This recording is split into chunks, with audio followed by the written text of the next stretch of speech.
माझा मुलगा मेल्यानंतरच माझा नंबर कसा तुम्हाला भेटला? कॉल करायचा आणि तुमची गाडी घेऊन जावा. तुमच्या वतीने तुमचं मागणं आहे, तुमच्या समाजाचे पण मागणे आहे. तो पक्ष हा नाही, आपलं विचाराचे सगळे आहेत. पण सगळ्यांचं मत असं आहे की, आणि तुमचंही मत आहे की त्याला एक मारहाण का केली गेली केली त्याच्यावर कारवाई झाली पाहिजे. पोलीस अधिकारी जो कुठला असेल तो.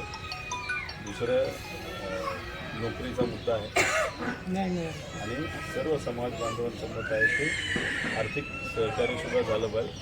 कारण एक असा व्यक्ती जो खूप शिकून तो वकीलच होणार होता.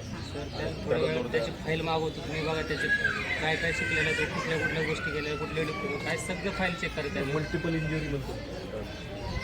थोडंसं ते आम्ही आहे तासभर साहेब ते पेपर मागून गेलो साहेबाला. मी हॉस्पिटलमध्ये जाऊन येईपर्यंत आपल्याला मला एक म्हणायचं साहेब, आता माझ्या बाळाला मारले, माझ्या बाळाला मारहाण केलेलं हे चुकी असता. उचलून माझ्या लेकराला घेऊन गेले, विद्यार्थीला चांगल्या शिक्षणावाल्या लेकराला घेऊन जाऊन मारहाण करून मारून टाकले. ह्याचे न्याय मला पाहिजे.